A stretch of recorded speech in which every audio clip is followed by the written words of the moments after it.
먼저 이렇게 앉아서 설교할 수 있도록 배려해 주셔서 진심으로 감사를 드립니다. 어떻게 눈높이가 맞아서 좋죠? 네. 그렇게 생각하시고요. 자, 그러면 우리 다 같이 예배를 위해서 묵도하겠습니다.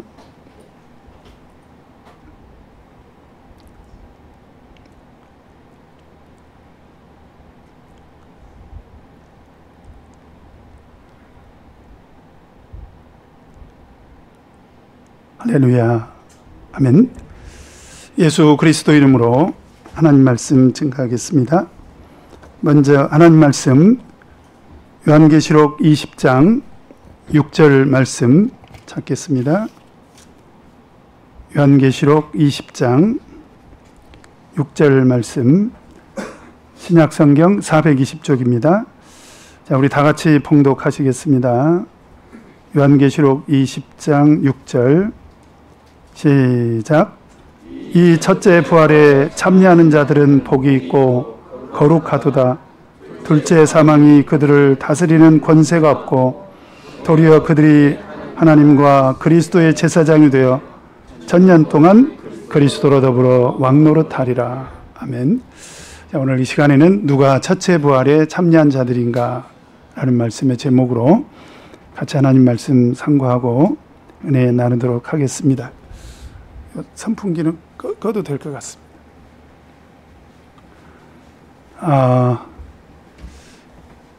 계시록은 어려운 책이죠. 저에게만 어려운 것 같습니다. 대부분의 성도님들이 계시록을 공부하면 계시록이 너무 어렵다 이렇게 말씀을 하십니다. 참 계시록은 어려운 책이죠. 그러나 이 계시록은 말세에 일어날 그 하나님의 구속의 역사를 담고 있기 때문에 이 말씀은 아무리 어려워도 우리가 반드시 알아야 될 그런 내용으로 구성이 되어 있습니다. 그래서 꼭 알아야 되겠죠. 근본의 5시간 저에게 주어진 이 시간에 계시록의 중요한 그런 주제들을 중심으로 같이 말씀을 드려보려고 합니다. 근본 영혼의 주제가 뭐죠? 근본 영혼의 주제가 누가 땅에서 구속함을 얻은 자들인가. 그래서 계시록 14장 3절을 보면 같이 한번 찾아 읽겠습니다. 계시록 14장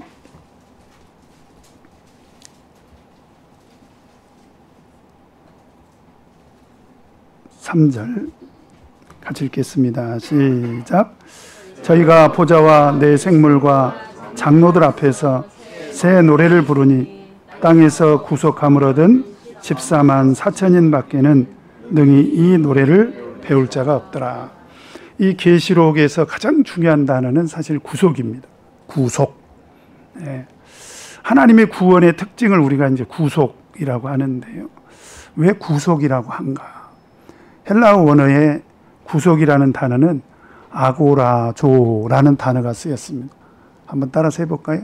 아고라조. 이게 무슨 뜻이냐면 이제 값으로 사다. 이제 그런 의미가 있습니다. 값을 치르고 샀다는 거예요.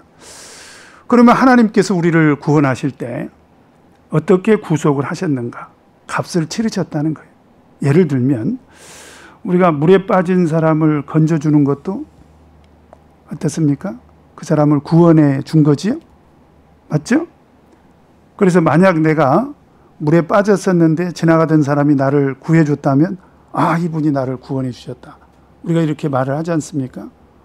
그런데 그 사람이 나를 구하다가 예를 든 거예요. 그 사람이 나를 구하다가 나는 살렸는데 그분은 물에 빠져서 돌아가셨어요. 그러면 똑같은 구원이지만 앞에서 말한 구원은 그냥 그 사람이 나를 건져준 것이고 두 번째 구원은 그 사람이 나를 건져주다가 자기 목숨을 잃은 거지 않습니까? 그러니까 값을 치른 거잖아요. 여기서 말하는 구속은 이제 바로 그런 의미가 있습니다. 그러니까 하나님께서 우리를 구원하기 위해서 값을 치르셨다는 거예요. 그러면 하나님께서 어떤 값을 치르셨을까요? 우리 성도님들 너무나 잘 아시지 않습니까? 예수님이 세상에 오셔서 우리를 대신해서 십자가 위에서 피 흘려 죽으신 거죠. 바로 그것을 계시록에서 구속이라고 이렇게 말을 하는 것입니다. 그런데 땅에서 구속함을 얻은 사람들이 등장하는데 그 사람들이 모두 몇 명입니까? 14만 4천인. 그래서 계시록에 14만 4천인이 자주 등장하는데요. 꼭 알고 계셔야 돼요. 그래서 계시록 안에서 등장하는 하나님의 구속함을 받은 사람들은 14만 4천인 밖에는 없어요. 그래서 말세 우리가 하나님의 구속 안에 들어가려면 반드시 어디에 속해야 됩니까? 14만 4천인 안에 속해야 됩니다. 그래서 어떤 분들은 아니 목자님 어떻게 해야 14만 4천 등 안에 들 수 있느냐고. 이것은 무슨 수능을 보듯이 그렇게 등수 안에 드는 것을 말하는 것이 아니라 하나님의 구속 안에 있는 사람들의 완전수를 말하는 거예요. 그 사람들을 일컬어서 14만 4천인이다 라고 이렇게 표현을 하는 것입니다. 그래서 하나님의 완전수기 때문에 우리가 물리적인 수로 이것을 일일이 한 명, 두 명, 세 명, 네 명, 다섯 명 해서 13만 9,999, 14만 4천 해가지고 그 다음 사람은 하늘나라 못 가겠네. 그런 수를 말하는 건 아니에요. 14만 4천이라는 수는 하나님의 구속의 완전수다라고 하는 거죠. 그래서 이제 우리가 계시록을 보면서 놓치지 말아야 될 중요한 두 가지 사실이 있습니다. 하나는 뭐냐면 말세 이 땅에 구원을 얻는 참 교회가 어떻게 나타날 것인가. 자, 이미 답은 우리가 얻어졌습니다. 계시록 14장 3절에 보면 어떻게 나타납니까? 14만 4천인으로 나타나는 거예요. 그래서 그러면 14만 4천인이 어떻게 등장하냐? 이걸 우리가 공부를 해서 알아야 되겠죠? 그 다음에 두 번째, 말세에 나타난 참교회. 그 참교회를 통해서 하나님의 구속의 역사가 어떻게 나타나는가. 그 두 가지 사실을 우리가 알아야 됩니다. 첫 번째는 말세의 참교회가 어떻게 등장하냐. 두 번째, 말세의 참교회를 통해서 하나님의 구속의 역사가 어떻게 성취되는지 이 두 가지를 근본 영은혜를 통해서 꼭 기억하시고 이 두 가지 문제를 중심으로 해서 제 말씀을 드리도록 하겠습니다. 그러면 오늘 말씀의 제목은 무엇입니까? 누가 첫째 부활에 참여하는 자들인가? 그래서 오늘 이 말씀도 하나님의 구속과 관계가 있어요. 왜 그러냐면 자, 20장 6절을 다시 한번 읽어보도록 하겠습니다. 시작. 이 첫째 부활에 참여하는 자들은 복이 있고 거룩하도다. 둘째 사망이 그들을 다스리는 권세가 없고 도리어 그들이 하나님과 그리스도의 제사장이 되어 1000년 동안 그리스도로 더불어 왕노릇하리라. 여기서 보니까 첫째 부활에 참여하는 자들이 복이 있대요. 그리고 거룩하대요. 왜 그렇습니까? 둘째 사망이 그들을 다스리는 권세가 없고 도리어 그들이 하나님과 그리스도의 제사장이 되어 1000년 동안 그리스도로 더불어 왕노릇하리라. 그래서 오늘 20장 6절에서 말씀하고 있는 이 모든 것들은 전부가 하나님의 구속과 절대적인 관계가 있습니다. 그래서 오늘 이 말씀 속에 있는 네 가지 개념을 우리가 먼저 정확하게 알면 그러면 첫째 부활에 참여한 자들이 누구인지를 알 수가 있어요. 그래서 이 순서대로 오늘 어렵지 않습니다. 순서대로 잘 따라오시면 돼요. 첫 번째로는 첫째 부활이라는 게 뭐냐? 첫째 부활. 그 다음에 두 번째가 그러면 둘째 사망은 뭐냐? 첫째 부활, 둘째 사망. 그 다음에 세 번째가 도대체 1000년이라는 기간은 왜 존재하냐? 1000년. 그 다음에 네 번째가 제사장은 누구를 일컬어서 제사장이라고 하냐? 네 가지입니다. 복습. 첫 번째, 첫째 부활. 두 번째, 둘째 사망. 세 번째, 1000년. 네 번째, 제사장. 이 네 가지를 이해하게 되면 첫째 부활에 참여한 자들은 누구입니다. 이렇게 말씀을 하실 수가 있게 됩니다. 자, 이미 답을 알고 계신 분들도 있는 것 같아요. 그러나 오늘 계시록에서 말씀하고 있는 이 첫째 부활에 참여하는 자들이 누구인지를 하나님 말씀을 통해서 정확하게 이해를 한번 해보도록 하겠습니다. 먼저 이제 첫째 부활인데요. 부활이라는 말은 죽었다가 다시 살아나는 것을 말하지 않습니까? 그러면 부활 이전에 반드시 뭐가 있어야 돼요? 죽음이 있어야 되잖아요. 죽음. 그러면 우리가 죽었다가 다시 살아나면 그게 첫째 부활이 되는 것입니까? 그렇게 이해하는 사람들도 있어요. 우리가 죽었는데 한 번 다시 살아난다는 그게 첫째 부활이다. 이렇게 이해하는 사람들도 있는데 사실은 우리가 성경을 보면 성경에서 말하는 죽음과 부활은 영적인 개념이 있습니다. 영적인 개념. 그래서 오늘 여기서 말하는 첫째 부활은 사실은 영적인 부활을 말하는 거예요. 그러면 언제 우리가 영적으로 사망을 했습니까? 자, 로마서 5장 12절을 보면 자, 우리 인류에게 찾아온 영적인 첫 번째 사망이 등장하죠? 로마서 5장 12절. 자, 제가 읽겠습니다. 이러므로 한 사람으로 말미암아, 그 사람은 아담을 말하는 거예요. 그러므로 한 사람으로 말미암아 죄가 세상에 들어오고 죄로 말미암아 사망이 왔나니, 사망이 찾아왔죠? 이와 같이 모든 사람이 죄를 지었으므로 사망이 모든 사람에게 이르렀느니라. 아담의 범죄로 인해서 모든 사람이 다 죽었다는 거예요. 그러면 아담의 범죄로 인해서 모든 사람에게 찾아온 사망은 바로 어떤 사망을 말하는 것입니까? 영적인 사망을 말하는 거예요. 그래서 죄로 인해서 모든 인류가 다 죽게 된 거지요. 그러면 첫째 부활은 무엇입니까? 자, 고린도전서 15장 22절에 보면 아담 안에서 모든 사람이 죽었죠. 그걸 영적인 사망이라고 하는 거예요. 아담 안에서 모든 사람이 죽었죠. 그런데 그리스도 안에서 모든 사람이 삶을 얻으리라. 그러면 계시록 20장 6절에 나오는 첫째 부활의 개념은 무엇을 말하고 있냐면 사실은 아담 안에서 영적으로 죽었던 모든 사람들이 그리스도 안에서 새로운 생명을 얻는 것을 말하는 것이다. 그래서 첫째 부활의 개념은 예수 그리스도를 통한 하나님의 구속의 결과를 말하는 것이다 라고 하는 것입니다. 그래서 에베소서 2장 1절에도 똑같은 말씀이 있죠. 너희의 허물과 죄로 죽었던 너희를 살리셨도다. 우리가 예수 그리스도를 통해서 다시 살아났지 않습니까? 언제 죽었어요? 영적인 죽음을 말하는 거예요. 사실 우리가 예수 그리스도를 믿기 전에는 사실 우리가 다 죽었던 사람들이죠. 그래서 바울 사도가 너희가 허물과 죄로 인해서 죽었었지 않느냐. 그런데 너희를 예수 그리스도께서 다시 살리셨다는 거예요. 그래서 여기서 말하는 첫째 부활은 예수 그리스도를 통한 하나님의 구속의 결과로 우리가 새로운 생명을 얻은 것을 말하는 것이다 라고 하는 것입니다. 그러면 둘째 사망은 무엇입니까? 어떤 사람들은 사람이 한 번 죽지 두 번 죽냐. 근데 계시록을 보면 사람이 한 번만 죽는 것이 아니라 사실은 세 번 죽습니다. 자, 어떻게 죽는지 한번 따져봅시다. 첫 번째 사망은 어디서 왔어요? 아담의 범죄로 인해서 영적인 죽음으로 찾아왔죠. 그래서 모든 인류가 다 죽었지 않습니까?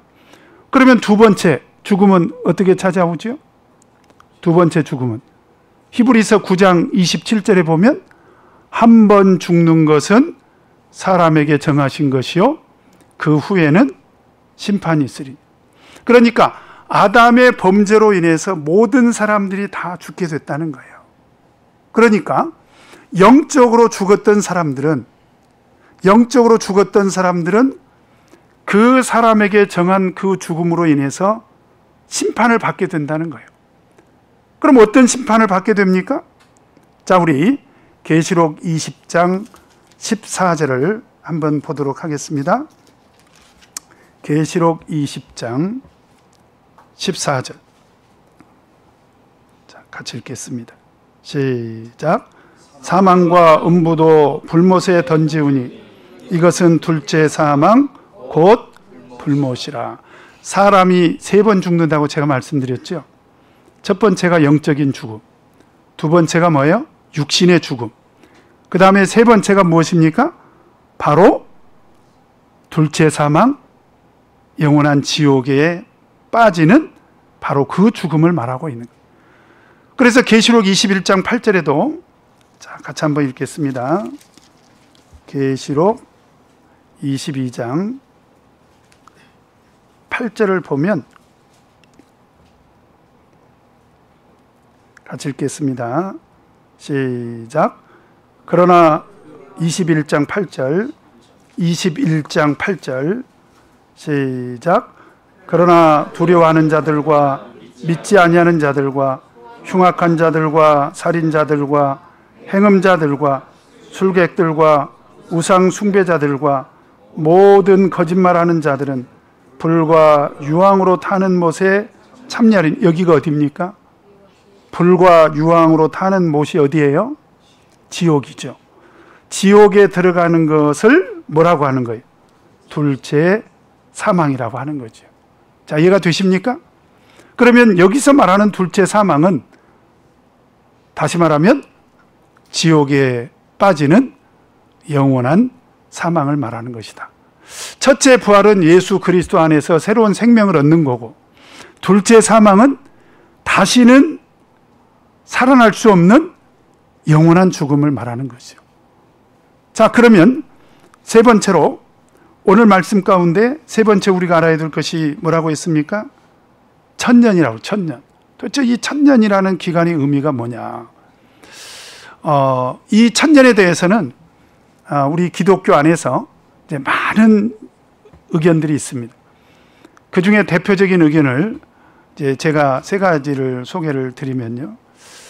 사실 이 천년이라는 말로 인해서 천년왕국이라는 말이 등장을 해요. 근데 사실 성경에는 천년왕국이라는 말이 없고, 천년 동안 그리스도로 더불어 왕노릇한다고 해서 보통 기독교계에서 천년왕국론이 있습니다. 그래서 대표적인 세 가지 주장이 있는데요. 첫 번째는 전천년설이 있습니다. 전천년설. 이 전천년설은 뭐냐면 천년왕국이 건설되기 전에 예수님이 먼저 오시는 거예요. 그래가지고 예수님이 오셔서 이제 천년왕국을 건설하고, 그리고 이제 우리가 천국에 간다. 이제 그런 주장입니다. 그 다음에 두 번째 후천년설이 있는데요. 후천년설은 뭐냐면 천년왕국이 먼저 건설이 되고, 그리고 예수님이 오신다는 거예요. 그리고 우리가 영원한 천국에 간다. 이제 그런 주장이 바로 후천년설입니다. 그 다음에 세 번째가 무천년설이에요. 무천년설은 뭐냐면 예수 그리스도께서 2000년 전에 오셨지 않습니까? 그걸 예수 그리스도의 초림이라고 하죠. 초림. 처음에 오셨다. 그 다음에 예수 그리스도께서 말세에 한 번 더 오시죠. 그걸 재림이라고 하지 않습니까? 그래서 예수 그리스도께서 처음 오셨을 때부터 예수 그리스도께서 마지막 오실 때까지 기간을 바로 천년이라고 한다. 이렇게 대표적으로 세 가지 주장이 있습니다. 그러면 우리 참예수교회는 어떤 주장을 하고 있을까요? 전천년설일까요? 아니면 후천년설일까요? 아니면 무천년설일까요? 사실 우리는 이 세 가지 주장에 어느 것도 동의할 수가 없습니다. 그러면 우리는 이 천년의 개념에 대해서 어떻게 이해하고 있습니까? 자, 우리는 이 개념을 정확하게 이해하려면 이제 성경으로 설명할 수 있어야 돼요. 자, 그래서 20장 1절에서 3절을 보면 이 천년의 개념이 1차적으로 설명이 되어 있습니다. 자, 한번 보도록 하겠습니다. 계시록 20장 1절에서 3절 같이 읽겠습니다. 시작. 또 내가 봄에 천사가 무저갱 열쇠와 큰 쇠사슬을 그 손에 가지고 하늘로서 내려와서 용을 잡으니 곧 옛뱀이요 마귀요 사단이라 잡아 1000년 동안 결박하여 무저갱에 던져 잠그고 그 위에 인봉하여 천년이 차도록 다시는 만국을 미혹하지 못하게 하였다가 그 후에는 반드시 잠깐 놓이리라. 여기서 천년이라는 기간이 등장하는데 오늘 3절에 보니까 천년이 차도록 무저갱에 마귀를 가뒀다가 천년이 차면 마귀가 무저갱에서 나온다는 거예요. 그러면 천년이라는 기간은 사실은 누구와 관계가 있습니까? 마귀와 관계가 있는 거죠. 오늘 2절에 보니까 용, 옛뱀, 마귀, 사단 전부 같은 존재입니다. 그런데 용, 옛뱀, 마귀, 사단을 1000년 동안 결박해서 어디에 가뒀습니까? 무저갱에. 그러니까 사실 마귀가 몇 년 징역살이를 하는 거예요. 1000년 동안. 왜 그럴까요? 3절에 보면 만국을 미혹하지 못하게 1000년 동안 옥살이를 시키는 것입니다. 무저갱은 마귀를 가두는 곳이에요. 그러니까 마귀가 갇혀있는 감옥을 말하는 거예요. 자, 다시 한번 말씀드립니다. 1000년이라는 기간은 누구와 관계가 있다? 마귀와 관계가 있다. 그래서 마귀를 무저갱에 가둬서 무엇을 못하게? 만국을 미혹하지 못하도록 하기 위해서. 그러면 1000년 동안은 마귀가 무저갱에 갇혀있는 바로 그 기간을 말하는 거예요. 무슨 전천년설, 후천년설, 무천년설 이렇게 주장하는 것은 사실은 성경적으로 별로 근거가 없습니다. 자, 그러면 마귀와 관계가 있기 때문에 그러면 1000년의 시작은 언제를 말하는 거예요? 마귀가 무저갱에 갇히는 그 순간을 말하는 거죠. 그렇죠? 그 다음에 1000년이 끝나는 때는 언제입니까? 마귀가 무저갱에서 이제 나오는 그때를 말하는 거잖아요. 그러면 이 두 가지를 해결하면 좋겠네. 첫 번째 뭘 해결해야 돼요? 마귀가 언제 무저갱에 갇혔는가? 활동을 못하도록. 그죠? 그 다음에 두 번째 마귀가 언제 무저갱에서 나왔는지. 이 두 가지 해결하면 되겠네. 그러면 왜 이 1000년 동안 하나님께서 마귀를 무저갱에 가뒀을까? 그 이유가 있습니다.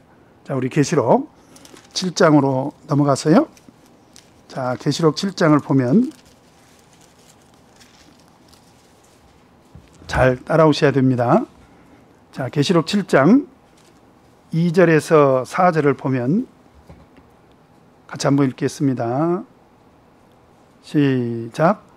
또 봄에 다른 천사가 살아계신 하나님의 인을 가지고 해 돋는 데로부터 올라와서 땅과 바다를 해롭게 할 권세를 얻은 네 천사를 향하여 큰 소리로 외쳐 가로되 우리가 우리 하나님의 종들의 이마에 인치기까지 땅이나 바다나 나무나 해하지 말라, 해치지 말라. 왜요? 내가 인맞은 자의 수를 들으니 이스라엘 자손의 각 지파 중에서 인맞은 자들이 14만 4천이. 여기서 네 천사가 등장을 해요.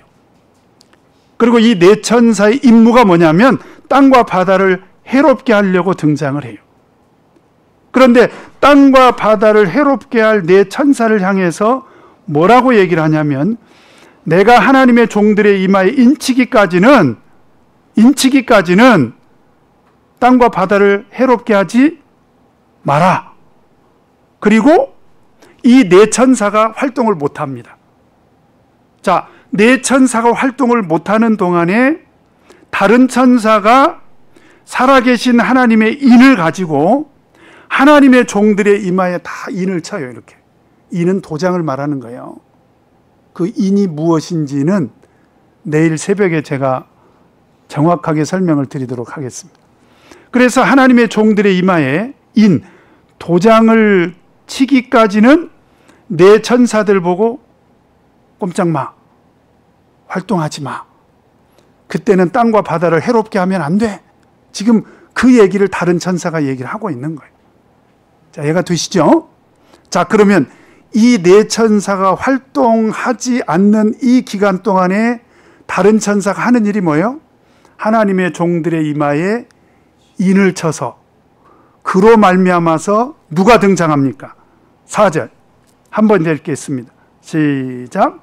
내가 인맞은 자의 수를 들으니 이스라엘 자손의 각 지파 중에서 인맞은 자들이 누구라고 되어 있습니까? 14만 4천. 아까 우리 계시록 14장 3절에 땅에서 구속함을 얻은 자들이 누구라고 그랬어요? 14만 4천. 자, 어렵게 생각하지 마시고 내 천사들을 향해서 꼼짝 마, 아직은 땅과 바다를 해롭게 할 때가 아니야 라고 한 것은 무엇을 하기 위해서 꼼짝 마라고 한 것입니까?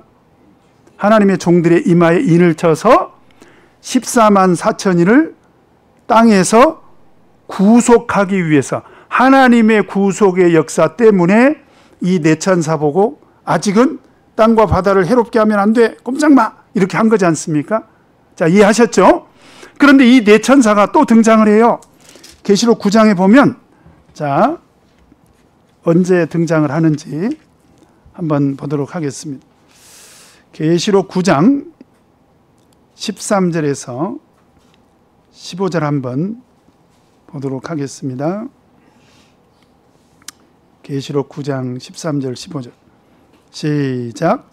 여섯째 천사가 나팔을 불매 내가 들으니 하나님 앞 금단 네 뿔에서 한 음성이 나서 나팔 가진 여섯째 천사에게 말하기를 큰 강 유브라데에 결박한 네 천사를 놓아주라 하매 네 천사가 놓였으니 그들은 그 년, 월, 일, 시에 이르러 사람 3분의 1을 죽이기로 예비한 자들이더라. 여기서도 네 천사가 등장을 하는데 언제 네 천사가 등장합니까?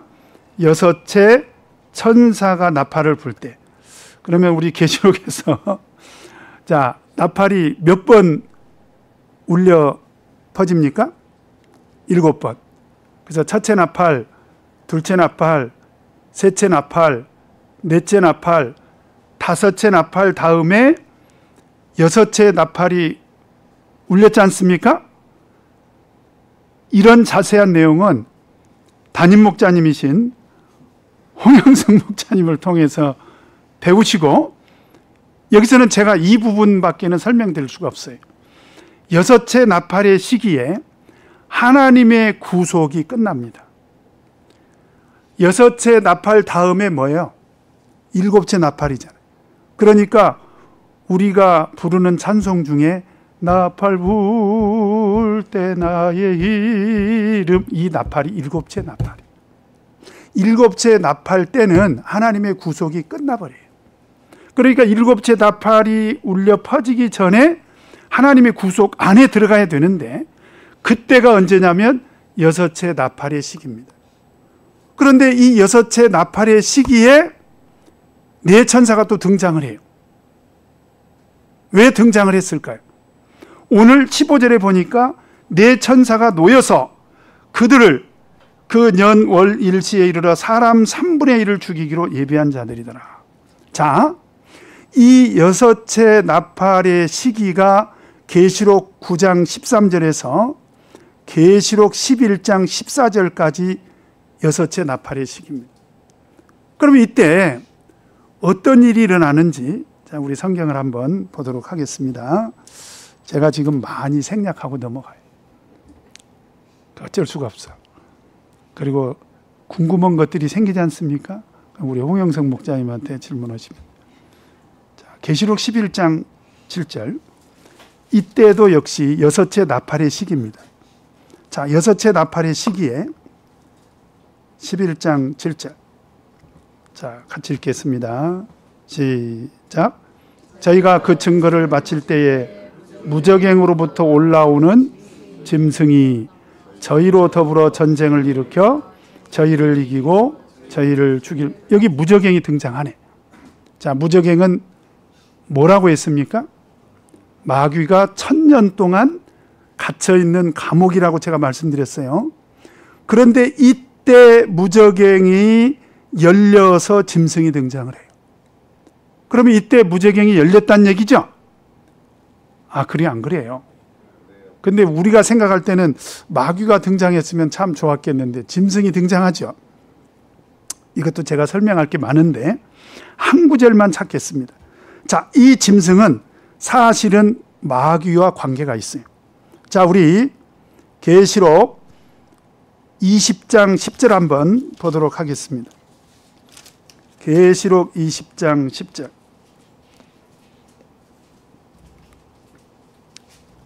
계시록 20장 10절. 같이 읽겠습니다.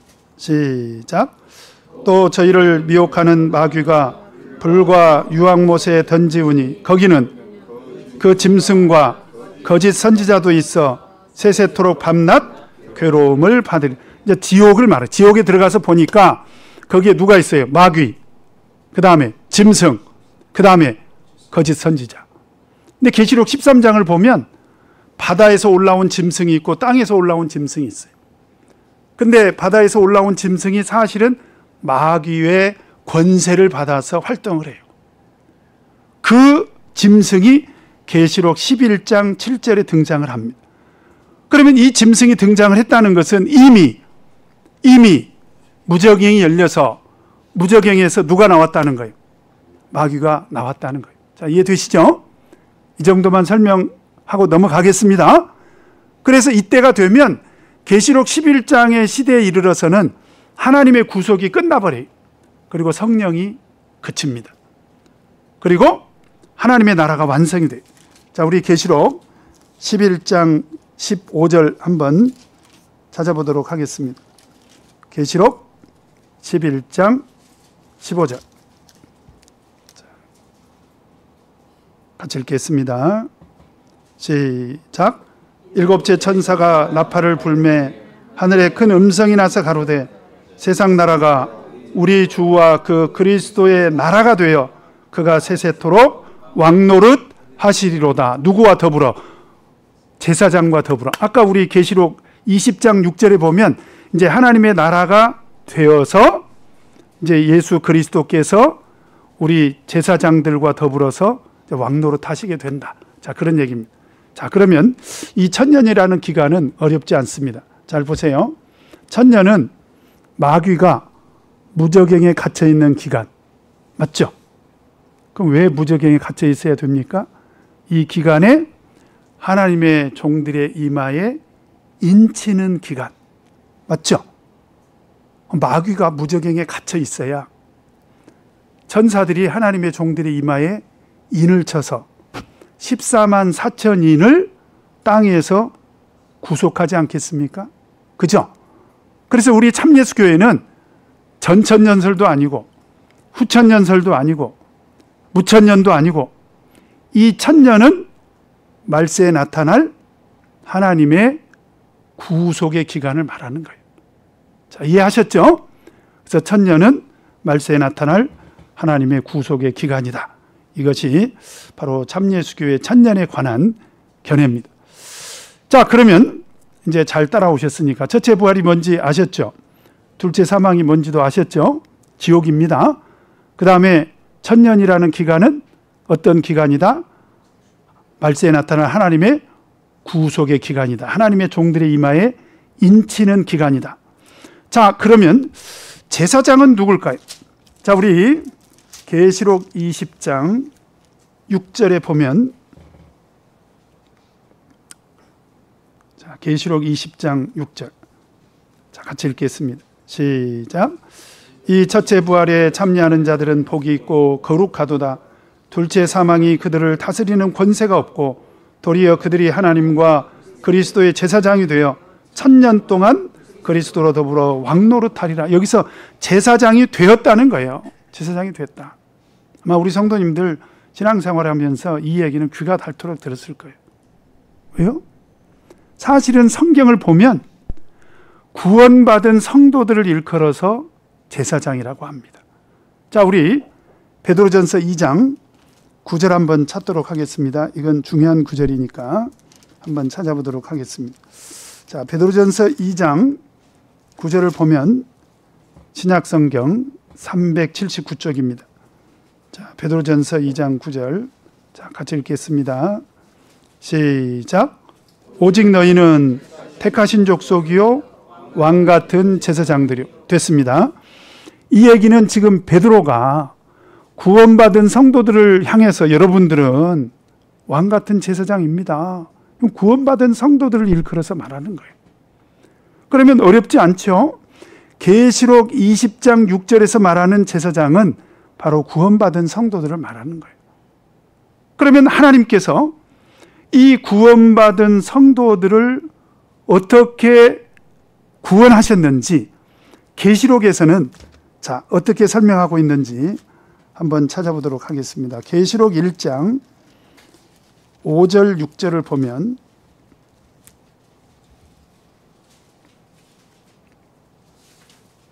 계시록 1장 5절 6절 자, 같이 읽겠습니다. 시작. 또 충성된 증인으로 죽은 자들 가운데서 먼저 나시고 땅의 임금들의 머리가 되신 예수 그리스도로 말미암아 은혜와 평강이 너희에게 있기를 원하노라. 우리를 사랑하사 그의 피로 우리 죄에서 우리를 해방하시고 그 아버지 하나님을 위하여 우리를 나라와 제사장으로 삼으신 자, 이 말씀을 잘 이해를 하셔야 됩니다. 우리를 제사장을 삼기 위해서 누가 피를 흘려주셨다고요? 예수 그리스도께서. 그러니까 아까 제가 구속의 개념을 어느 누군가를 구원하기 위해서 값을 치렀다고 했죠. 그러면 하나님께서는 우리를 구원하기 위해서, 다시 말하면 우리를 제사장 삼아주시기 위해서 어떤 값을 치러주셨습니까? 피값을 치러주신 거예요. 그래서 예수 그리스도의 피와 우리가 얻은 구원과는 절대적인 관계가 있는 거예요. 자, 그래서 에베소서 1장 7절을 봐도 자, 같이 한번 찾아서 읽어보도록 하겠습니다. 에베소서 1장 7절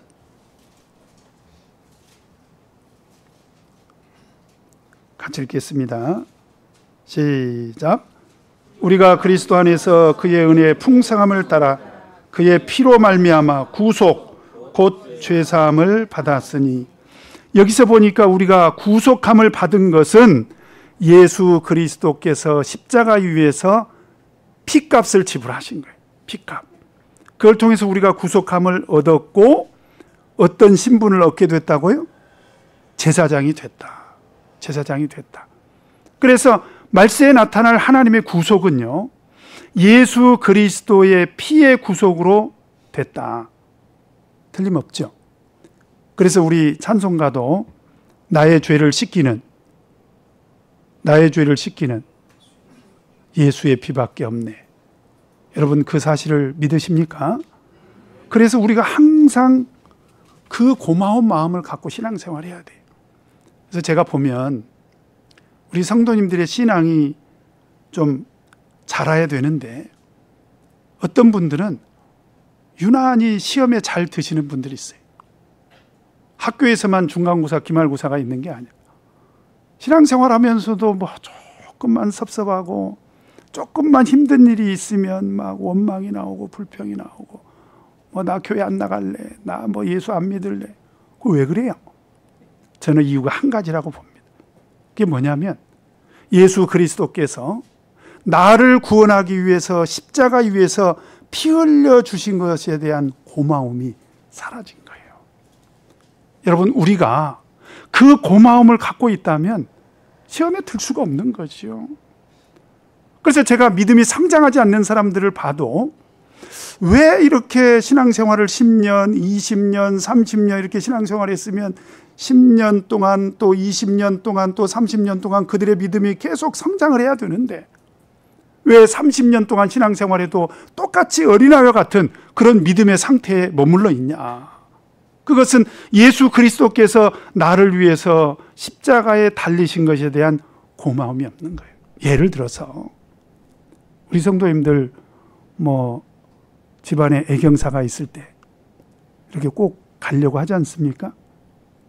애경사 안 다니세요? 초상이 났다. 아, 여기는 가야 돼. 그리고 고마운 마음이 있는 사람들에게는 봉투 두께가 좀 다르지 않습니까? 저만 그런가요? 결혼식도 그러잖아요. 어떤 데는 아니 나 바쁘니까 못 가. 근데 어떤 데는 여기는 부산인데 KTX를 타고라도 우리 꼭 가지 않습니까? 왜 그래요? 제가 왜 이런 얘기를 합니까? 고마움이 있으니까 장례식도 꼭 가려고 하고 결혼식도 꼭 참석하려고 하고 그런 거 아닙니까? 그러면 우리 믿음이 성장하려면 바로 예수 그리스도의 십자가의 구속의 은혜에 대해서 고마움이 있어야 된다는 거예요. 제가 알고 있는 어떤 성도님은 이 십자가의 구속의 은혜가 너무 고마워서 10년을 울었대요. 늘 찬송 부르면서. 우리 찬송가 141장 5절에 보면 이런 가사가 있어요. 늘 울어도 눈물로서 못 갚을 줄 알아. 우리가 날마다 눈물을 흘린다 하더라도 예수 그리스도께서 나를 위해서 십자가 위에서 피 흘려주신 그 은혜를 갚을 수가 없다는 거예요. 그래서 저는 우리 성도님들에게 늘 그런 얘기를 합니다. 우리 믿음이 자라려면 좀 보혈 찬송을 자주 불러야 된다. 그래서 저는 우리 청년들에게도 꼭 그런 얘기를 해요. 뭐 우리가 부르는 찬송들 많죠. 그러나 우리가 정말 예수 그리스도께서 나를 위해서 십자가를 지심으로 내가 구원받게 됐다. 하나님께서 나를 제사장 삼아 주셨다. 그래서 그런 은혜를 항상 기억하면서 살아야 우리가 믿음의 시험도 들지 않고 원망하지 않고 불평하지 않고 우리 믿음이 성장한다라고 하는 사실입니다. 자, 그런데 다시 한번 에베소서 1장 7절로 들어가 보니까 그런 하나님의 구속으로 말미암아 하나님께서 우리에게 어떤 은혜를 허락해 주셨습니까? 7절 같이 읽겠습니다. 시작. 우리가 그리스도 안에서 그의 은혜의 풍성함을 따라 그의 피로 말미암아 구속 곧 죄사함을 받았습니다. 자, 잘 들으세요. 계시록 1장 5절 6절에서는 그의 피로 우리를 무엇을 삼아 주셨대요? 제사장을 삼아 주셨대요. 그죠? 피와 제사장이 되는 것은 절대적인 관계가 있습니다. 그 피로 말미암아서 우리가 구속을 받았어요. 그러면 피와 구속도 절대적인 관계가 있네요. 그죠? 그 구속의 결과로 하나님께서 우리에게 어떤 은혜를 허락해 주셨습니까? 죄사함의 은혜를 허락해 주셨어요. 자, 따라와 봅시다. 예수 그리스도의 피는 나를 제사장 삼아 주시고 그리스도의 구속 안에서 나에게 죄사함의 은혜를 허락해 주셨다. 이 네 가지가 같은 말이에요. 피, 제사장, 구속, 죄사함 다 같은 말이에요. 다시 한번 피, 제사장, 구속, 죄사함 다 같은 말이에요. 자, 그러면 여기서 말하는 제사장은 어떤 사람들을 말하는 것일까요? 사도행전 2장 38절 너희가 회개하여 각각 예수 그리스도 이름으로 세례를 받고 죄사함을 얻으라. 어떻게 해서 우리가 물속에 들어갔다 나왔을 때 죄사함의 은혜를 받습니까? 바로 예수 그리스도의 보혈의 공로로 우리가 물속에 들어갔다 나왔을 때 죄사함의 은혜를 받는 거예요. 그래서 사도행전 22장 16절에 보면 이제는 왜 주저하느냐 일어나 주의 이름을 불러 세례를 받고 너의 죄를 씻으라 하더라. 여러분, 그래서 피의 구속은 바로 죄사함과 절대적인 관계가 있는데 그 죄사함의 은혜는 우리가 언제 받는 것입니까? 세례를 받을 때. 그러면 자, 한 번 더 따라서 해보십시다. 피의 구속으로 제사장이 됐죠. 그것은 예수 그리스도 구속 안에서 죄사함으로 나타났고, 죄사함의 은혜는 언제 받는다고요? 세례를 받을 때. 그렇죠? 그래서 우리 전 세계적으로요, 우리 참예수 교회 안에서 일어나는 참 신비한 이적이 세례를 행할 때 나타나는데, 그때 어떤 이적이 나타납니까? 바로 그 물이 피로 변하는 그런 이적이 나타나는 거예요. 이것은 우리 참예수교 안에서 나타난 정말 신비한 이적입니다. 그래서 우리가 받는 세례는 예수 그리스도의 피의 구속과 절대적인 관계가 있다. 그래서 바울 사도가요, 로마서 6장 3절의 세례를 어떻게 설명합니까?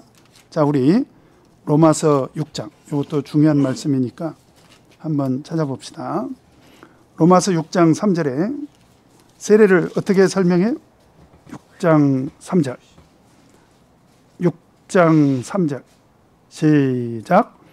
무릇 그리스도 예수와 합하여 세례를 받은 우리는 그의 죽으심과 합하여 세례 받은 줄을 알지 못하는, 우리가 물속에 들어갈 때 그냥 혼자 들어갔다 나오는 것으로 생각해서는 안 된다. 우리가 세례를 받을 때 예수 그리스도와 합하여 세례를 받는 거예요. 어떻게?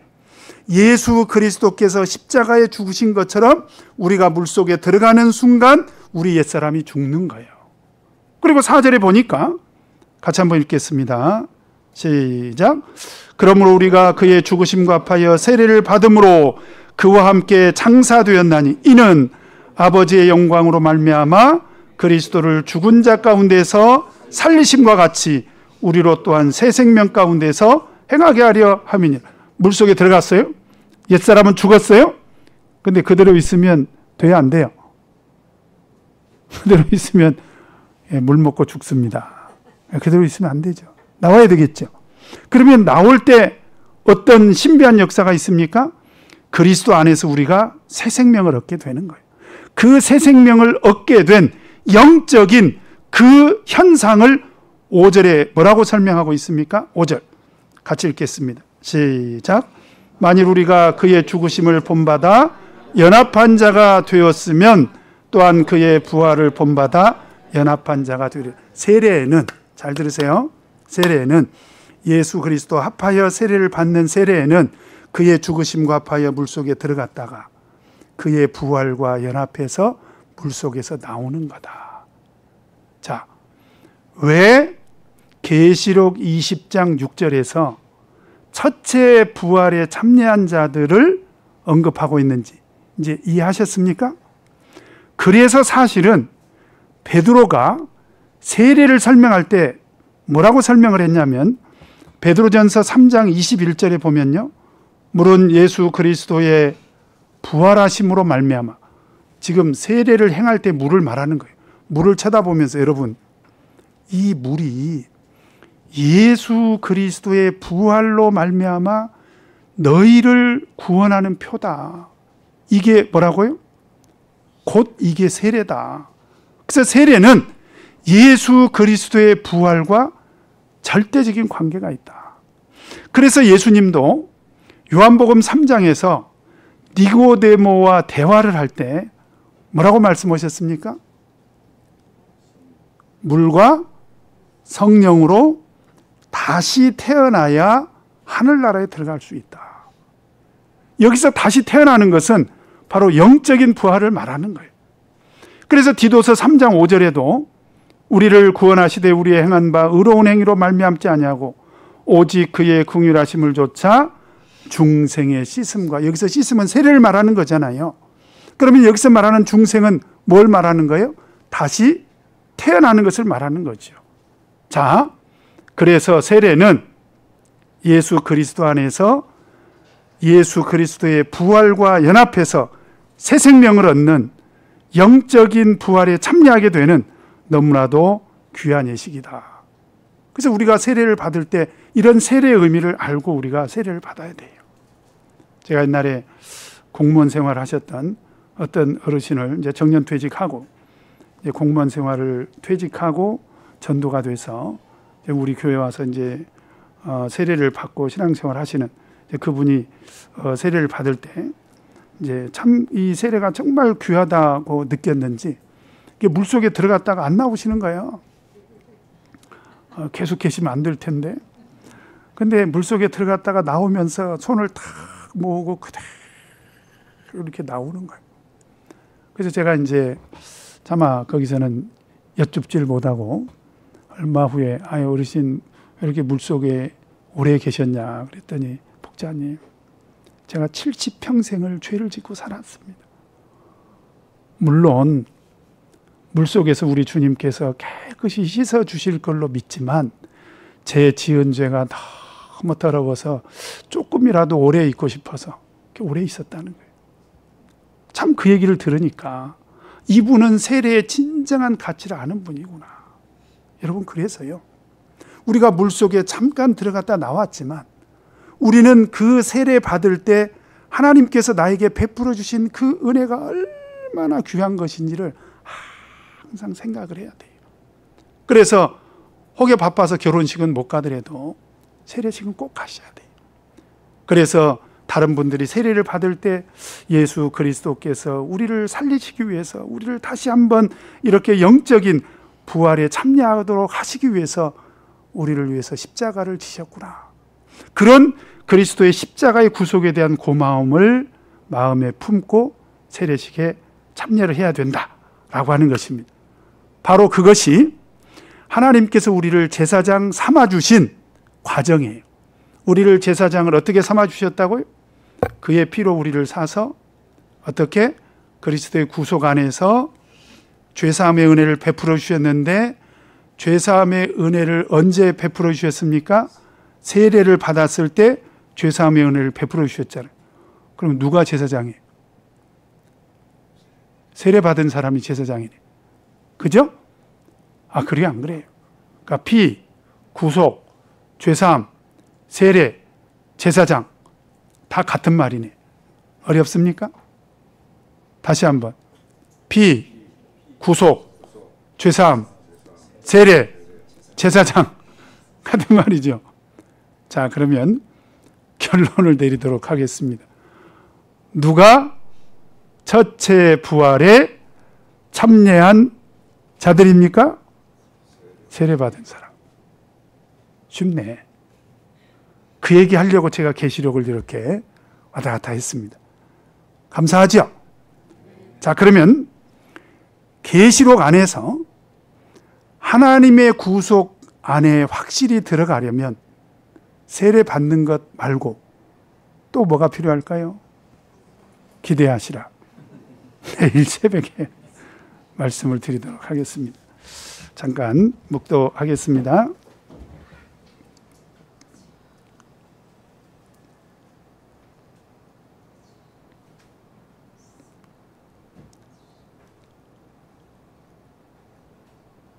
할렐루야. 아멘.